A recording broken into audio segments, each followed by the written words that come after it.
Day one of free agency has come and gone. Players are landing in new spots, and their fantasy football values are ever changing. And we need to find the margins in order to capitalize in our drafts during the 2026 season. Or if you're in a dynasty draft and need to capitalize on those moves, we have all those updates for you on the players you should be targeting and avoiding in 2026 here on Blitz Fantasy Football.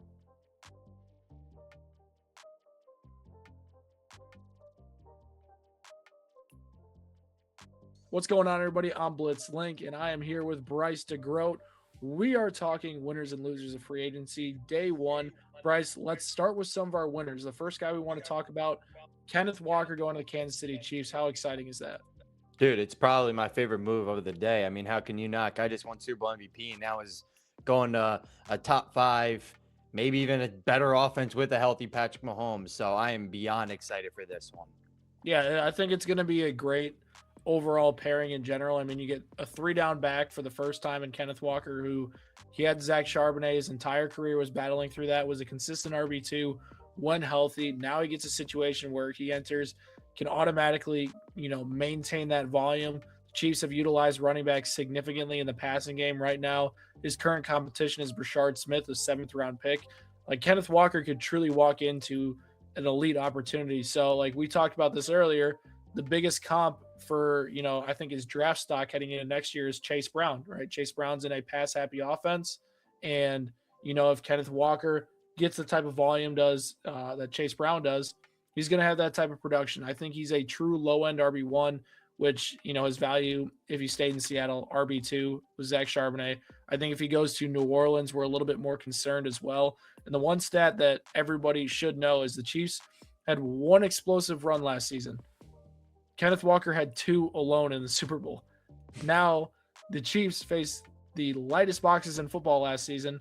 Walker faced the 3rd heaviest boxes in the NFL last year. Like, the efficiency numbers are going to translate. He is going to be in a much more favorable running situation than he's been.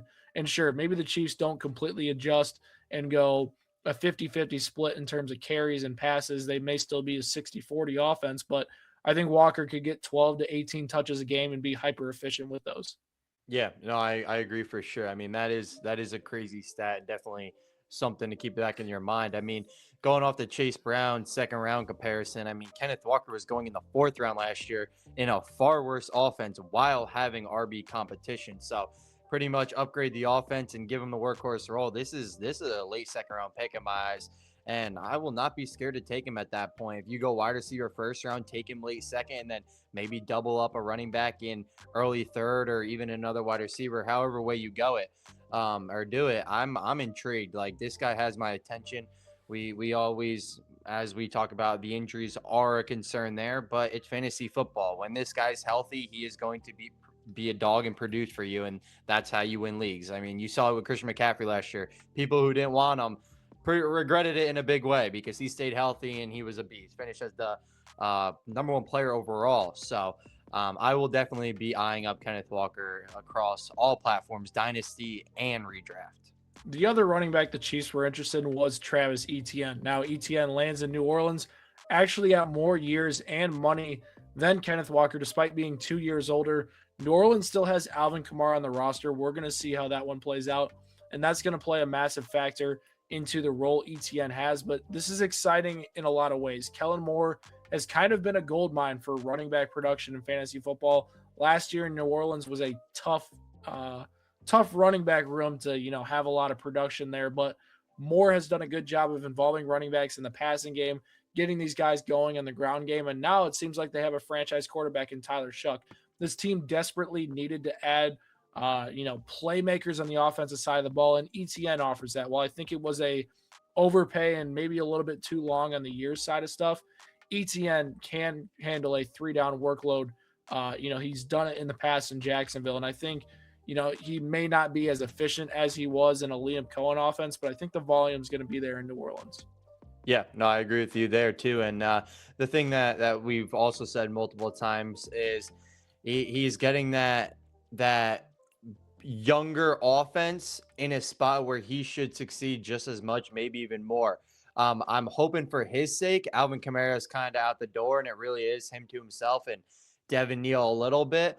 If Alvin Kamara is there, you slightly worry about what the workload is going to look like, but they're bringing him in for the reason, like we talked about the contract. Like they're bringing him in to be the RB1, and Yeah.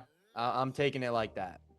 Yeah, and we talk about ETN, the other guy that had a big splash today in terms of his landing spot in general. Alec Pierce, he stays at home in the AFC South, got $28.5 million per year. Was the first domino to fall technically. Turned down the 49ers, turned down the Chargers, turned down some other teams like the Patriots were in there as well, over $30 million offers. What are your thoughts on kind of the Alec Pierce run on things, and can he truly take that step in fantasy football? Yeah, do I think he was overrated or overpaid from a contract standpoint? Yes. Do I think he now eyes up some value for fantasy football? 100%. I mean, you're getting pretty much the Colts wide receiver one. I'm still targeting Tyler Warren in this offense more than anyone, but you're getting a Colts wide receiver one that has only gotten better every single year. I mean, he's entering year 4. He's on the younger side. That's only on an upward scale, and he got paid a bag, and it's time for him to prove it. So I don't know if it's a guy I would look to target in drafts, especially depending where he's going, but the production's going to be there. Like, Pittman's gone. It's his time to shine, and he's going to do his thing regardless.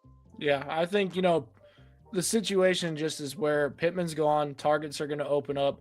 Pierce is getting paid like a wide receiver one, and I think they're going to try to utilize him more like that wide receiver one. And am I sure that he is a wide receiver one in the NFL? I don't think so. I think he's more of a true deep threat, a really good complementary wide receiver too. But the volume's going to increase, right? We talked about he's never had over 50 catches in a season, was productive in fantasy this year. He's going to be that wide receiver 3 that I think a lot of people are willing to take a chance on, because he can either command the most targets or the second most targets in this Colts offense. And Tyler Warren, like we talked about earlier, he's also a big winner from this situation overall. I really like his outlook, especially with a lot of people super high in Colston Loveland. People are going to be like forgetting about Tyler Warren in a way, and don't forget about Tyler Warren. He's going to have that volume, going to be a really good option at tight end as well. The other winner at wide receiver, Wan'Dale Robinson for the New York Giants. Bryce, talk to me, or not for the New York Giants anymore, for the Tennessee Titans now. Talk to me a little bit about him. This is probably one of my favorite underrated moves, you could say. One of those that happened that were a little under the radar, but I like it. Like, I view Wan'Dale more as a I wouldn't say an above average receiver, but I view him above most, and I really do think he's underrated. And now he gets back paired up with Brian Daboll, who he just had over 1,000 yards with last year. Like, don't get me wrong, Neighbors was hurt, but that's the wide receiver 1 role he's now going to have in Tennessee. And I think this offense is young. I think he knows how to use him properly. This is a guy that is talented and is finally going to get his shot to prove himself again. And I'm buying it. Like, especially if you can get him as a flex playing fantasy, I definitely have my attention on that. If I fell for the Calvin Ridley bait last year, I could definitely fall for the Wan'Dale Robinson bait this year. 140 targets in 2 straight seasons under Brian Daboll. He's now his offense coordinator once again in Tennessee. I would be surprised if he has under 120 targets with their current construction of their wide receiver room. Calvin Ridley's been injured a ton over the last 2 seasons, hasn't been as productive. Chimere Deke was a very productive returner this year, but he was a volatile deep threat. He was the slot guy, and it looks like he gets bumped out now with the addition of him. The biggest question mark for me with Wan'Dale is, do they bring in another guy, or is he the guy? If he's the guy, I really like his outlook this year, and I think he's a low-end wide receiver too that I'm going to be targeting a lot, because I do think Cam Ward takes that next step with an easier schedule and more talent around him next year. They did a lot on the defensive side of the ball today, that's for sure. So we'll see what Tennessee does. It's looking like a potential Jeremiah Love pairing with Cam Ward in Tennessee. The last winner we have is Malik Willis heading to the Miami Dolphins. Bryce, is he the next late round quarterback gem that you can find in your draft? Man, I definitely will be taking flyers on him. I mean, kind of similar to what I just said about falling for the Calvin Ridley bait, and I'm going to fall for the Wan'Dale Robinson bait. I fell for the Justin Fields bait last year. I'll fall for the Malik Neighbors bait this year. I mean, the upside's there, and that's what key. He's not a legit starter from day one for fantasy. You're not going to have him in your lineup unless it's a 2-quarterback league or something. He's not in your lineup week 1, but he's a guy you store in your bench and you get upside from him. I mean, the rushing upside's there. It's going to be special with him and A-Chain in the backfield together, how they utilize him. You got Jalen Waddle. Hopefully they add another target or so. But the offense isn't terrible. And like we were talking about earlier, He showed really nice flashes in Green Bay last year, and now he's getting similar to the coaching staff over there. The writing is on the wall. I don't know how much I love the move from Miami, but from a fantasy perspective, I will take him in a flyer in every league if I can. Yeah, I don't love the move. Like we talked about this, I don't love the move overall. Like it just feels like they're replacing mid with mid, and the contract's a little too long. I would have loved a 1 to 2 year deal, prove it, instead of a more financial commitment that they gave him. But I mean, he had a good market, so like they had to, pay some upfront money and say, hey, we're gonna try to make you our guy. With Malik, I think that's a good sign that the coaching staff, the front office trusts him. Obviously, they were with him in Green Bay, and they're going to give him a true shot at trying to be a quarterback one. We saw how electric he could be when given the opportunity this year. So I think with Malik Willis, we're going to monitor the situation. He has talent around him, Jalen Waddle, Devon Achane. If they upgrade that offensive line even more, that offense could be pretty fun to watch with a weak schedule this year. So that's a team that I'm, putting a note by, seeing what happened with Malik Willis, and then we're going from there. So some losers. Let's start, Bryce. Who is your biggest loser from day one of free agency? Dude, I'm not sugarcoating. It's not even a guy that did anything. I'm going with Drake Maye. We talked about this bad. You lose Stephon Diggs, who was your by far and away number one guy last year, and you don't bring in a single piece. Don't get me wrong, it's only day one, and there's still talent out there. Juwan Jennings, Romeo Doubs, the list continues. But as of right now, how that roster sits, it is brutal. Or I shouldn't say how that roster sits, how that receiving core sits. It is brutal. And I really worry if they can't bring in a guy, because I know they were heavy on Pierce and couldn't land him. If they can't bring in a legit guy, I'm really worried for him. I mean, it just screams down year on the wall from last year. And now if you can't replicate that receiving core with now facing a harder schedule, I'm very worried for him. I'm worried about the whole team, to be honest. Yeah, they have a much tougher schedule than they did. It's everybody wants to say, "Oh, Drake Maye, the schedule, all this stuff," but here's the deal: like, they're gonna face a tougher schedule, and Maye was so efficient last season against bad teams. That's just going to be due for regression this upcoming year. Now you add in the fact that the receiver room hasn't made a significant upgrade this offseason. They whiffed on Mike Evans. They whiffed on Alec Pierce. Austin Hooper's gone. Give good tight end depth for them. Tackle wise, they haven't added a tackle. They have made zero upgrades to this offense to help Drake Maye out, and it's not great. Like, he had a great season, and I understand like they understand he could carry that, but like the reason Drake Maye struggled in the playoffs is because, one, I felt like he wasn't ready for that type of competition, and two, he didn't have the talent around him to succeed. So when they have a tougher road and path this year, it's going to be harder for Drake Maye to produce the fantasy numbers, even if he does have that rushing upside. So yeah, I am a little bit worried about Drake Maye heading into this upcoming season. Bryce, one we're going to disagree on: Isaiah Likely going to the Giants. Let's hear why you're not too worried about it. I guess I'm not too worried about it just because of how I look at the situation he's going from. He's going from a crowded Ravens offense where he was the tight end 2, even the tight end 3 behind Charlie Kohler sometimes, to now being pretty much what I view is the tight end 1. I know Theo Johnson's still there, and they're probably going to run 2 tight end sets, but that's what I expect with them not having a legit wide receiver 2 right now. So I see a lot of neighbors, 2 tight end sets, even 2 running back sets. But I think this guy's going to be a big part of this offense. He's get paired up with Harbaugh again. I just think he might be a little overvalued in fantasy. I'm not going to disagree there, but it's still a guy that I will eye up and target, as I think he will have a solid season in New York. I think it's concerning just in the fact that we looked at Isaiah Likely as this was his opportunity to separate himself and go into a tight end room that wasn't crowded, that didn't run 2 and 3 tight end sets constantly. And now he heads right back into that offense. And I know he had success in there, but it wasn't like sustained success. He would have a 25-point performance, then he'd have a 1-point performance. And it was a constant cycle of breakout games, disappearing for a 3-game stretch, and doing that all over again. And Theo Johnson was really good with Jackson Dart last season, and I was kind of encouraged to watch him this year. Obviously, they're paying Isaiah Likely tight end 1 money, so he's going to play a lot, and he's going to get his work in. But don't get it wrong. Theo Johnson is not going anywhere in this offense. The Harbaugh style, right? The Matt Nagy offense, like they're going to utilize the tight ends as much as they can, and likely is going to be a big factor. But I think Theo Johnson's also going to be there as well. So it makes me concerned because the situation I look at Carolina, I would have been like, wow, that would have been a perfect situation.